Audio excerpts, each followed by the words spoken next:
Lecture 7. The next two lectures are about the aesthetic imagination. One lecture is about the cognitive side, the other lecture is about the emotional side. We begin with a very simple question. What is the difference between everyday and aesthetic reception or aesthetic processing? First, let me tell you about everyday processing, what we're used to. Now, the goal of everyday perception is to identify useful objects and situations that help us adapt and survive. It's a very straightforward task. This is an automatic process.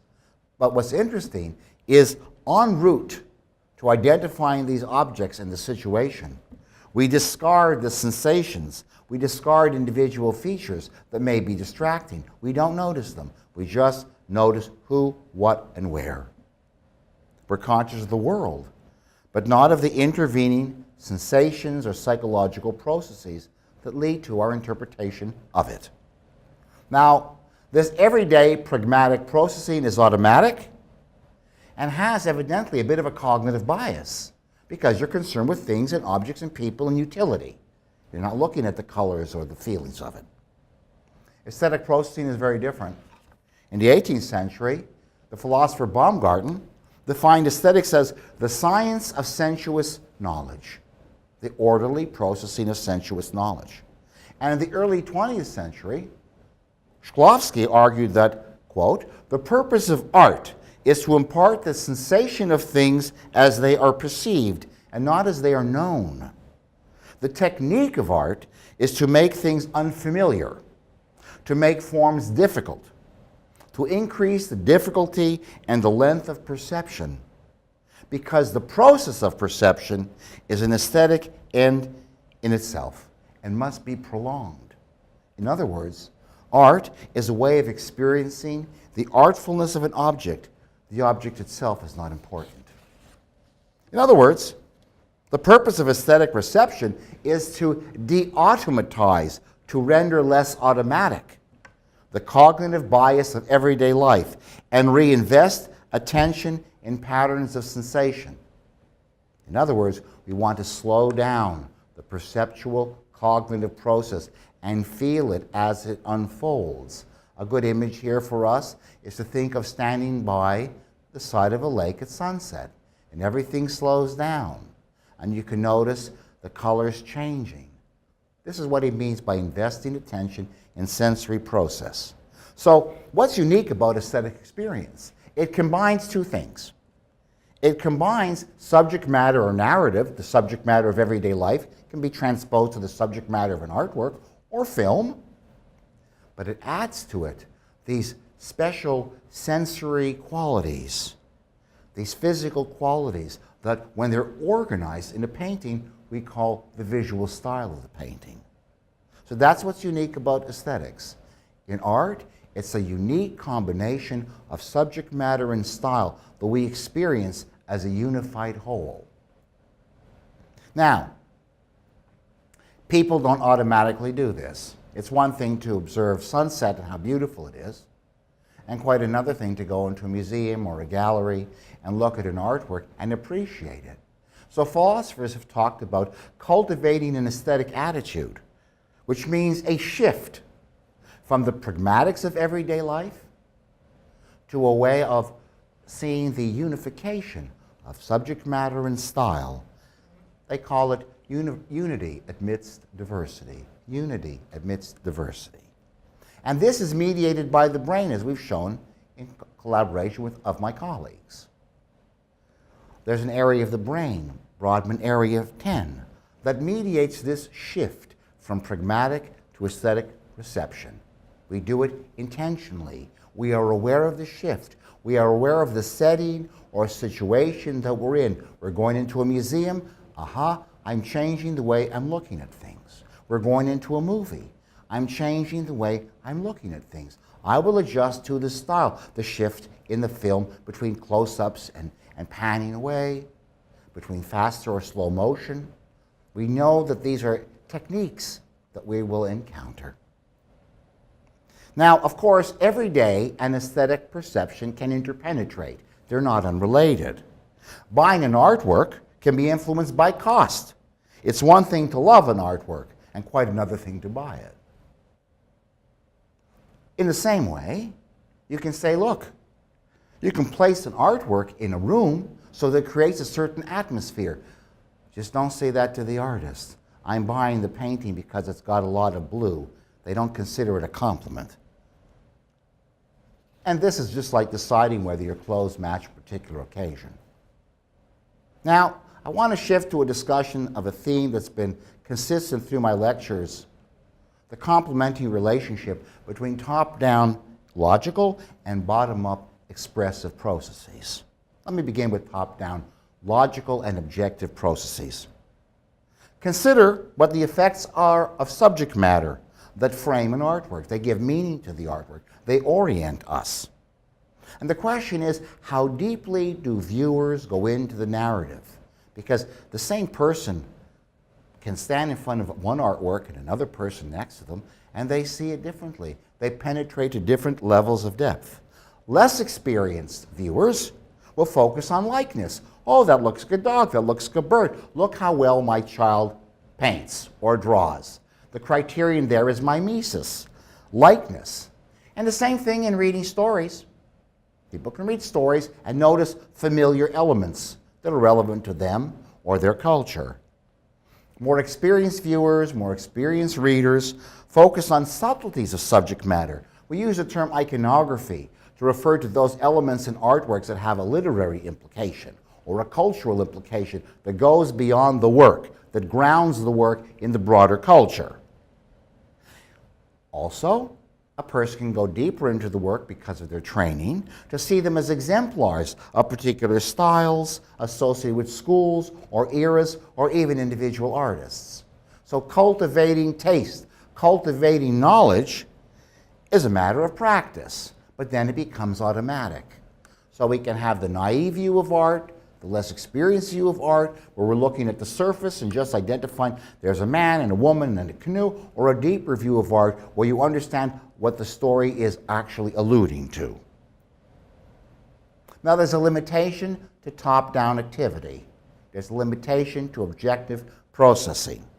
It can short-circuit experience because you can rush to identify the subject matter of the work, or you can rush to identify the style of the work. And once you've identified, you turn the process off, you terminate the process. So excessive logical processing can cut down our ability to get into a deeper understanding of the subject matter of work or to experience the style of the work. Now I shift to bottom-up processes. Imagination shapes our emerging experience of the artwork. In the 1920s, Sander had the notion of actual genese, percept emergent. It emerges over time. And one can say further that we can speak that the representation emerges. It unfolds. So, the experience of subject matter is set against the background of style, which are organized sensations. The work emerges from the style. The image emerges from the style. And in fact, the fundamental dimension that underlies our emerging perception is hard edge versus soft edge. When something has a clear boundary, it's easier to discern what it is, to identify it in a top-down way. But when there are soft edges, like in Impressionist paintings, or soft edge photographs, or soft edge photography and film, we begin to participate more. And the area of the brain that's associated with this is Brodmann Area 7. Generally speaking, I'm making the point that when we look at art, when we read novels or look at plays, suggestion meets connection as a fundamental principle. Personal meanings or cultural meanings are awakened as we interpret the work. We make connections to the work. This process may be unconscious. We may not be aware of it. We may not be aware that a particular play or film is making us have a reaction. We don't really know why. It's not necessarily a conscious process. The point is, in the depth of processing approach to understanding art, the more we see in the work and relate to our own lives empathically, the greater our attachment to the work. We build a bridge to the work. The separation is diminished. I want to just review some basic schools in psychology which have contributed to our understanding of this depth of processing model. Information theory, that was particularly popular in the 1950s and 1960s, adopted a kind of cognitive motivational approach. They talked about layers of information. At the bottom, we have a concrete layer that's stylistic, as I've explained already. Organized sensations. They have a certain expressive quality. They create a certain atmosphere. They have a certain connotation. The darkness of the painting, the darkness of the photograph gives you a sense for the mood of the narrative, the mood of the subject matter. At the other end, we have the abstract meaning, the symbolic aspect of it, the narrative. It's denotative, it's logical, it's utilitarian. So we move upwards from this fundamental, concrete experience of sensation to the ultimate meanings. Now, there's a very interesting trade-off here in an information theory sense that I've taken from Wendell Garner, psychologist who was from Yale in the early 60s. And it has to do with the trade-off between internal and external constraint. To understand external constraint, we imagine an air traffic control radar screen that has points in it that refer to isomorphically to aircrafts in space. And each point gives you a sense for where the planes are, and that's how you're tracking the work.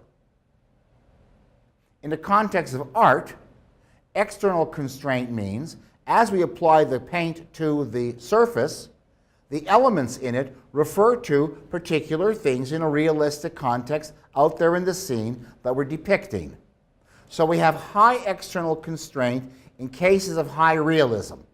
The features in the artworks refer in an isomorphic way to elements out there in the world. When seen together, these affordances enable us to read the scene clearly.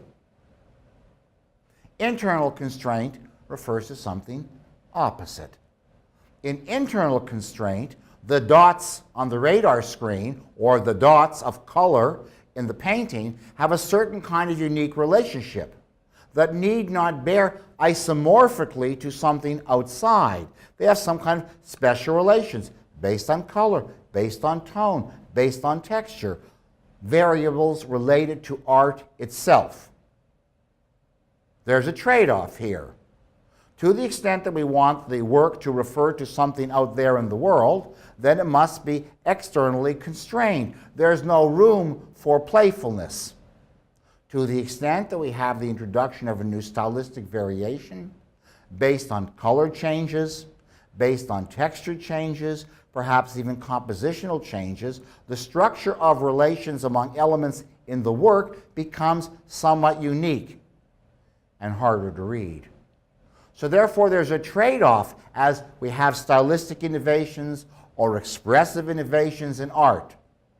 The more the artist introduces a unique code of relating things on the surface of the work in two dimensions, the more the artist is expressive in choosing and interacting among these elements in the two-dimensional surface of the work, it interferes with seeing something three-dimensionally.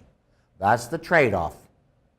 The more internal constraint, the more expressive, the more unique, the harder to read. This can be applied as well to our decoding of facial expressions. Because if a facial expression is very readable, it's highly constrained. In a sense, we can open a book, open a coding manual, and say, oh, I see, if there are these muscular movements and configurations, it means happiness or sadness or anger or fear. But everyday life doesn't work like that. Everyday life is more internally constrained. Internally constrained in the sense that we have blends of emotions. And a real slice of life and a real slice of facial expressions in time will have these various emotions enmeshed, working together to express how the person feels in the moment. So external constraint in facial expressions means a stereotyped idea of what an emotion should look like. Internal constraint with reference to facial expressions is more ecologically valid. It's more relevant to how people really show emotions in everyday life because they're blends of emotions. So external constraint in paintings or in faces is more stereotyped, more isomorphic, more readable, but to the extent that things are more unique and more original, they're internally constrained, unique patterns. We must learn to read them, both in faces and in paintings. So that's the information theory school. The Gestalt psychologists from the late 1800s, having a very powerful impact into more or less the mid-20th century, talked again about this emergent nature of aesthetic experience. They emphasized the unity of the experience, the holistic nature of it. And it's a bottom-up model that goes from the global feeling of the work to, as we look at it more and more closely, we get into greater and greater detail and articulation. In a sense, these expressive qualities of the work, the effects of the color, the effects of the shape, of the brushwork, are spontaneously experienced as forces for these Gestalt psychologists. In a sense, the body feels the painting before it knows the painting, from a Gestalt viewpoint. And so they're dealing with what we call figure-ground relations. The subject matter emerges from the background. And because of this relationship between the two, it resonates with the qualities of the background. And the qualities of the background lend a metaphorical aspect to our experience of the work. So for the Gestaltists, subject matter and form work together. One emerges from the other in a bottom-up way. The expressive quality of the subject matter spontaneously and immediately shapes our experience of the work itself. Now, in the psychodynamic approach, it's quite different. The aesthetic experience has a certain projective aspect to it. We constitute the meaning. The elements of the image can be symbolically rich for us. We interpret the work. We project our lives into the work. So the work of art is not merely a work of art on the wall. There's a relationship that we have to it. Some works are more meaningful to us than others because they address themes that are personally meaningful in a way that permits us to be expressive. So from a psychodynamic viewpoint, looking at the artwork can be cathartic because we can have this buildup of energy that's released when we see a film that permits us to open the door that's been closed to the expression of emotion. It's part of our relationship to the work of art. And this is what's crucial to the psychological approach to aesthetics. We're not talking about the art in and of itself. We're talking about the relationship of the person to it. And the psychodynamic approach is particularly sensitive to the effect of powerful energy that symbolically attracts us and develops a relationship for us. From the viewpoint of the artist in a psychodynamic approach, inspiration is followed by elaboration. So the first step is this spontaneous response to the theme or whatever, whether we're the artist or whether we're the viewer. But as we spend more and more time, we become clearer about it and it becomes more articulated.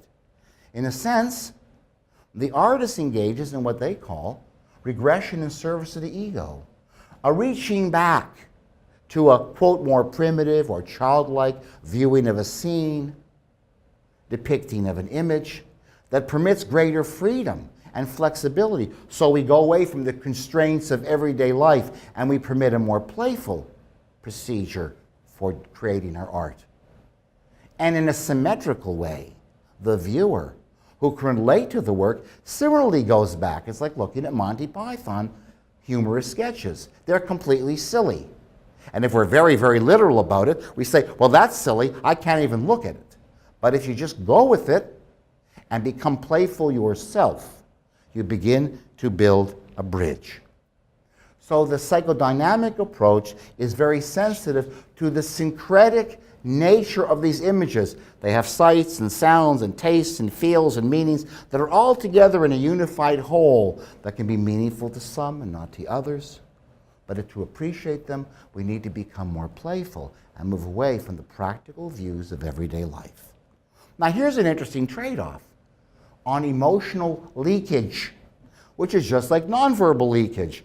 In a nonverbal leakage case, you go into an interview for a job, you're going to be very, very serious, but you're playing with the desk, or your knees are wobbling. And you don't notice it, but the interviewer notices it. We have an interesting case of nonverbal leakage in art, having to do with this beautiful trade-off between subject matter and style, which as follows. It goes both ways. We can focus on the subject matter. I'm going to make this sculpture, this painting, look just like the model. But you've had a tough day, or you have stress in your life, and you don't realize that you're squeezing the clay harder, or you don't realize that you're moving more quickly with the brush, or choosing brighter colors than you normally would. So there's a leakage. You just think you're doing the model. The next day, you take a look at your work and you go, how could I have done this?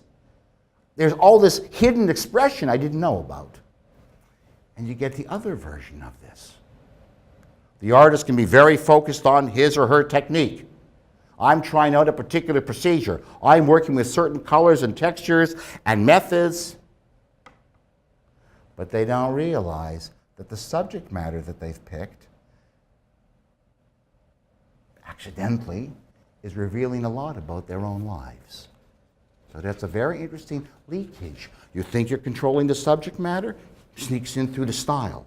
You think you're just working with the style, sneaks in through the subject matter, and you don't notice it, which raises a very interesting issue. As we move up toward the great artists, the great geniuses of art, were they free of this matter or not? Finally, we have the phenomenological and existential approaches to art. The phenomenological approach to art, as I emphasized in my analysis of emotion, talks about the plasticity of experience. Best exemplified when we think about films.